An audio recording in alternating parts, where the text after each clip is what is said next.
Welcome to the Human Capital Innovations Podcast, your go-to source for personal, professional, and organizational growth and development. We hope you tune in often for all things people management, organizational development and change, organizational leadership, and social impact related. Maximize your personal and organizational potential with Human Capital Innovations Podcast.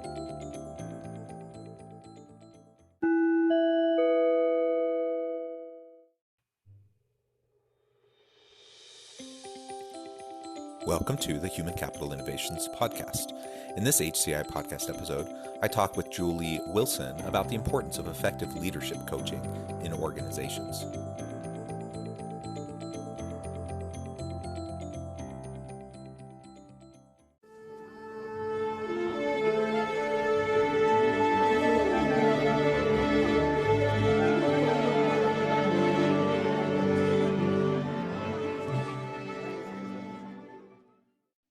Julie Wilson, welcome to the Human Capital Innovations Podcast.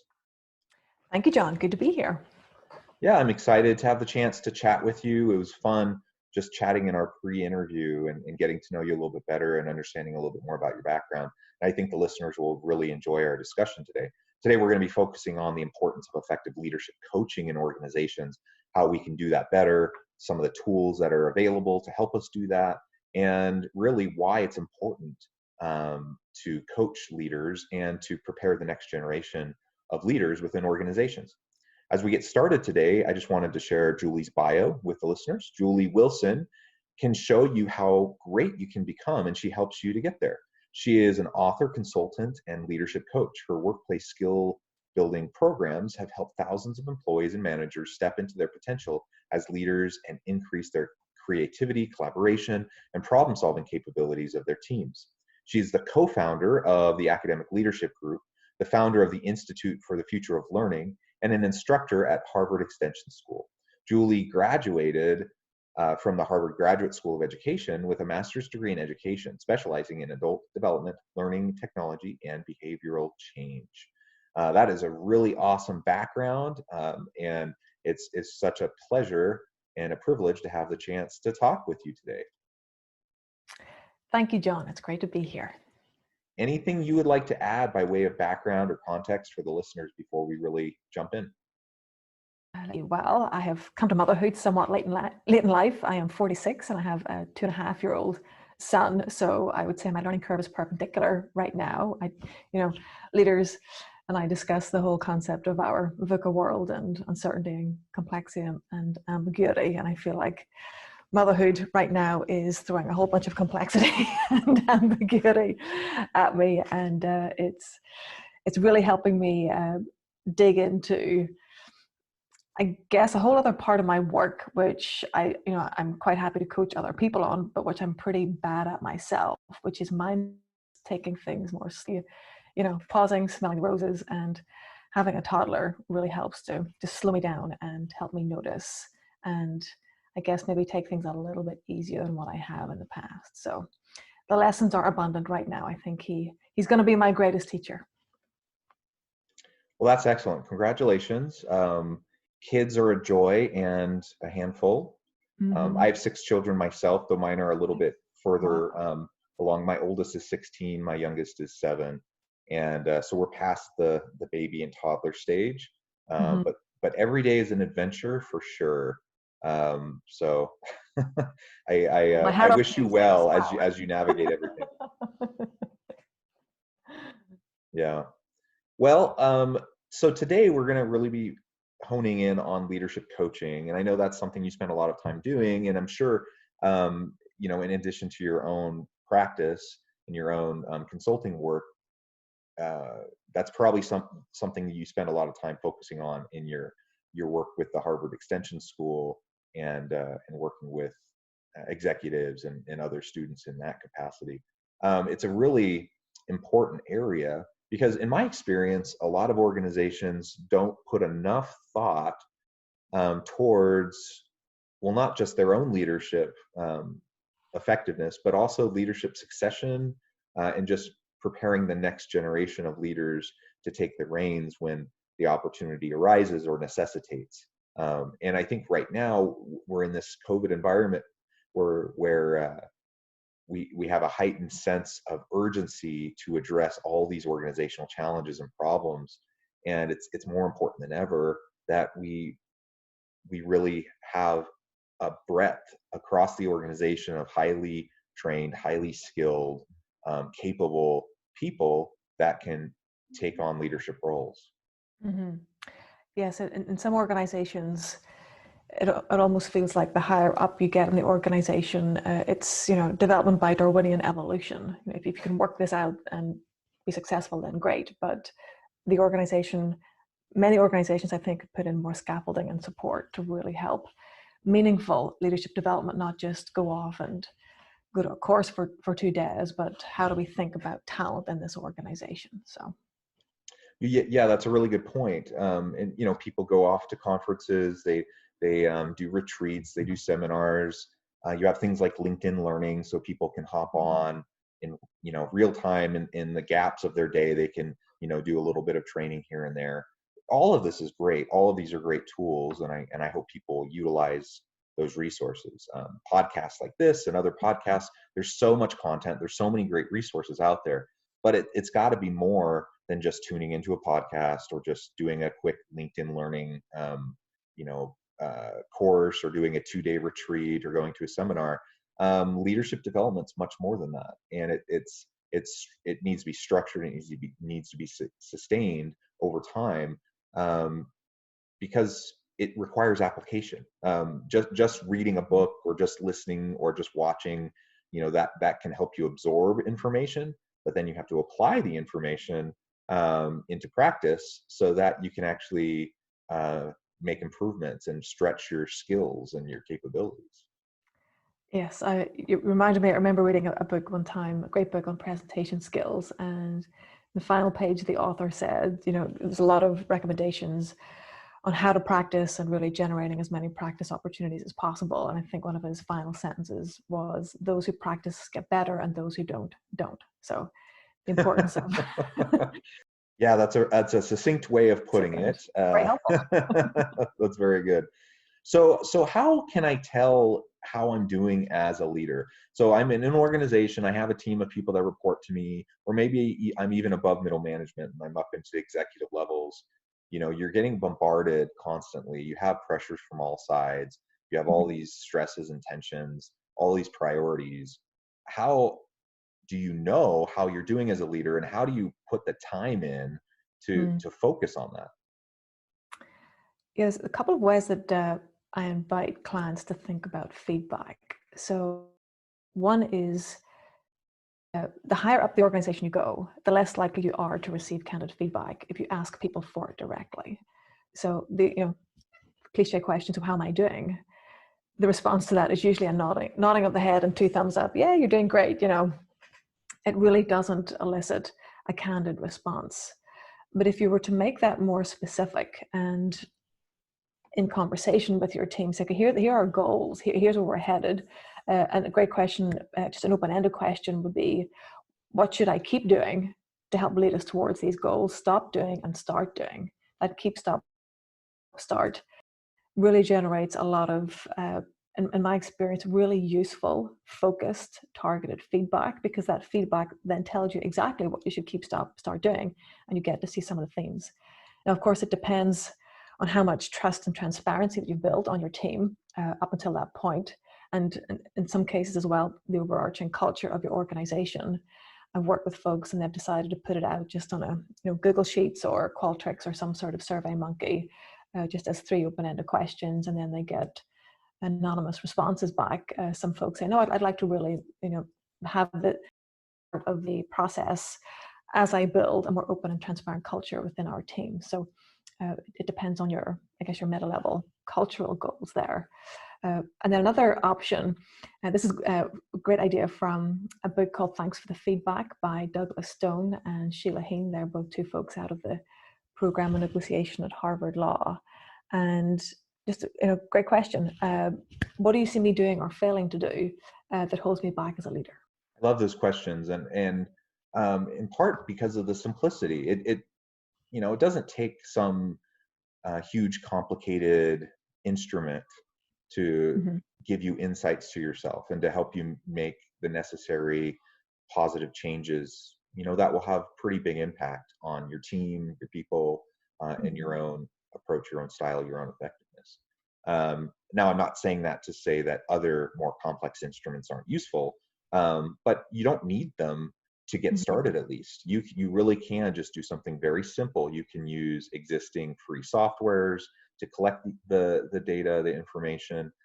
Just having those simple conversations with people, even, there's lots of ways to do it, and we can all get started today. That's the thing, is you don't need any expensive software package to do it right away to get started.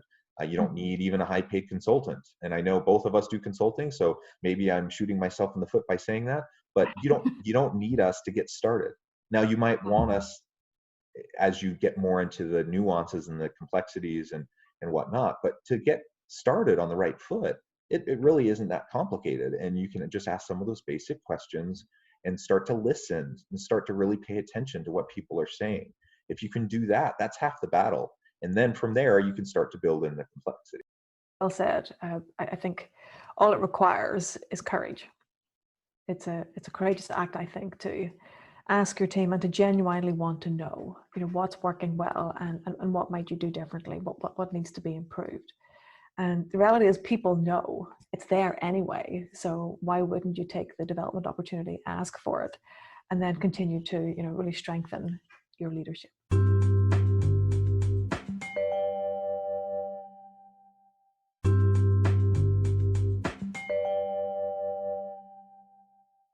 Yeah, excellent. Well, one of the tools that I really have liked in the past is some sort of a 360 feedback instrument. Hmm. Now, again, these can be incredibly simple in how they're used, or they can get into much more complex types of instruments that allow for a lot of different quantitative analyses to get into all the particulars of a leader's style and approach and communication and strategy and all that kind of stuff. Can you talk us through a little bit of your experience using 360 feedback tools, how you've seen them working, and whether or not you feel like they're effective and why? Hmm. Sure. I'm kind of torn, to be honest, when it comes to 360 tools. Uh, One of the big reasons why I'm torn is it does tend to perpetuate a culture of anonymity with giving feedback. And I would love to see, I know it won't happen overnight, but I don't know, maybe 10 years from now, could there be a more open culture in organizations of giving feedback? Another sort of pet peeve that I have is it can take the rater anywhere between 40 minutes and an hour to complete. And everybody's so busy these days, that can take an incredible amount of time. It might reduce your response rate. And then I was reading recently an article in Harvard Business by Marcus Buckingham, where he talks about the rater effect. And if I'm asked, how responsible is Jonathan, that's through my filter of my own responsibility.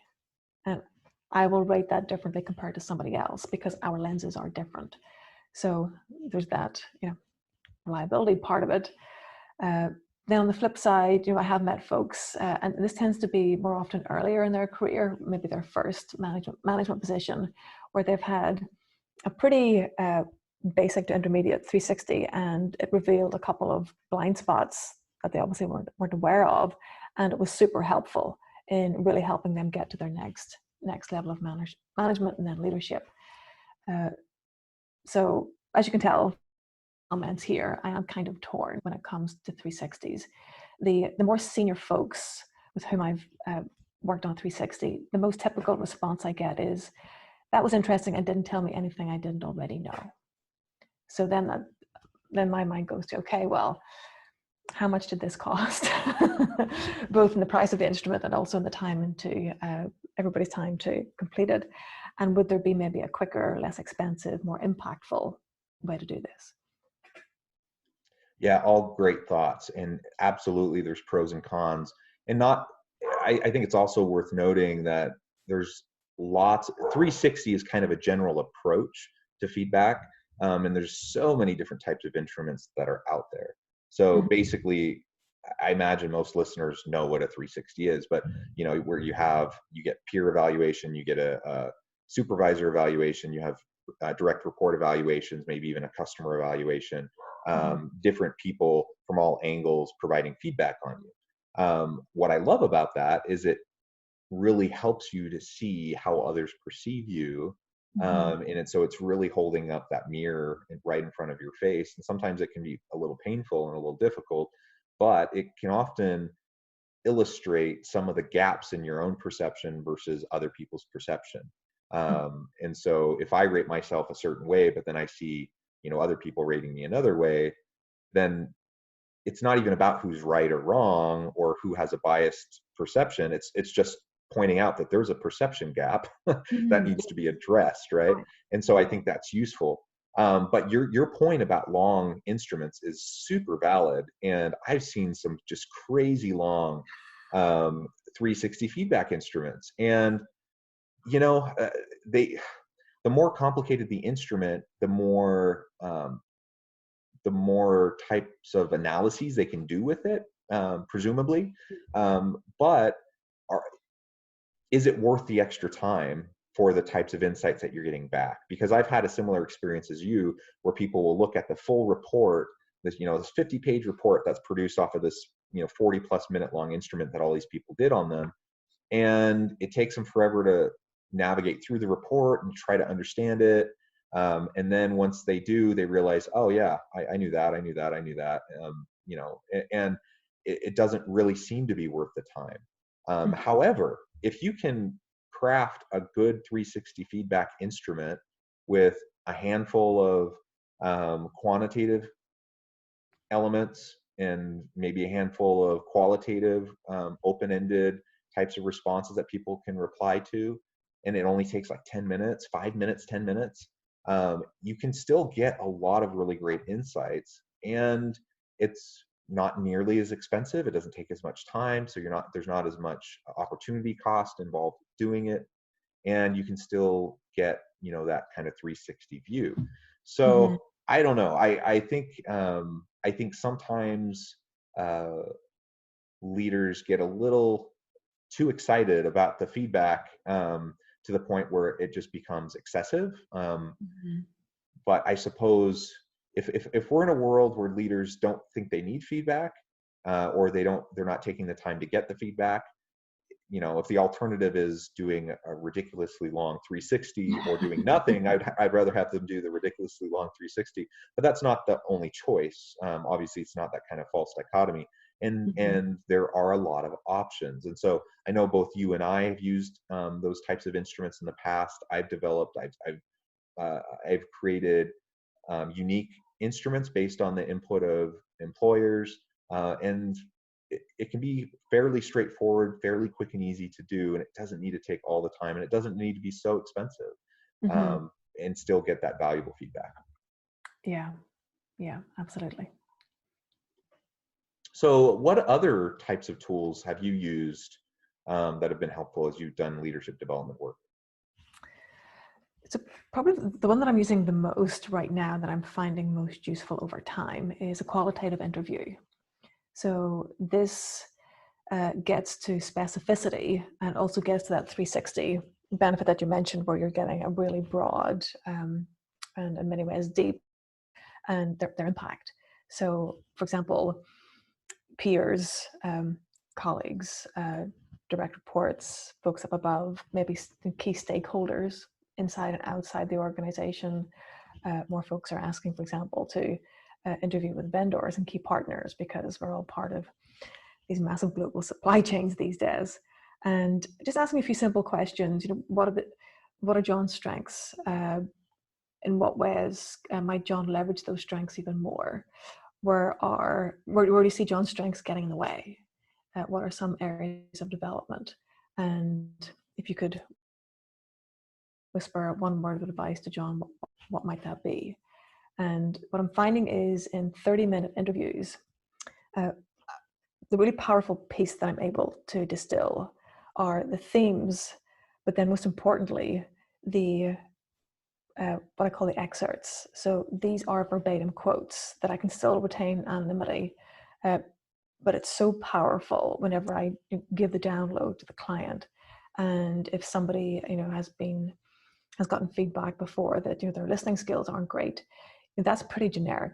What do you do with that? So if I'm interviewing somebody and they say, Julie's listening skills aren't great, I would say, can you give me an example? And then they might give an example of, I was in a meeting and, she rolled her eyes when I made a comment. And I would follow up with them, what was the impact of that on you? And they would say something hypothetically like, well, I shut down and basically don't say an awful lot in our meetings anymore. So then I can feed that back to Julie and say, you may or may not intend this. And sometimes folks have body language and they literally have no clue the message that is being sent. And when I share the impact of the behavior, it really lands in a very different way. And moreover, it gives behaviorally specific, ideas, directions where they can take it. So, and again, it doesn't have to be complicated. Something as simple as don't roll your eyes. So then, Julie can say in a meeting, okay, it's been brought to my attention that I rolled my eyes. A, I didn't know I was doing that. Maybe B, I did, and that's not helpful. So I want you to just raise a hand or give some sort of signal if I do that. And my coach is going to follow up in 3 months to check in to see how I'm doing on this. I'm going to screw up. It's not going to be perfect, but my goal is, better behavior over time. And the combination of the qualitative interview and then a 90-day and then a 6-month follow-up is really powerful, because at the end of the day, any 360-degree tool is only as good as the follow-up that does or does not happen afterwards. Absolutely. Absolutely. I completely agree. Well, Julie, it has really been a pleasure. The time has gone far too quickly. We're about out of time. And I do really appreciate all of your insights that you've shared and the tips that you've shared with us about leadership development. Before we part ways, though, today, can you share with the listeners a little bit more about how they can get connected with you and how they can learn more about you and your work? Sure. If you go to academicleadershipgroup.com, you will see my bio there, and also articles that myself and my colleague Jenny have written over the years. And also I've encouraged folks to connect with me via LinkedIn as well. Excellent. And I encourage listeners to connect with Julie as well. It's really, truly been a pleasure, Julie, talking with you. And I hope everyone has a wonderful rest of their day and that you stay healthy and safe and find meaning and purpose at work.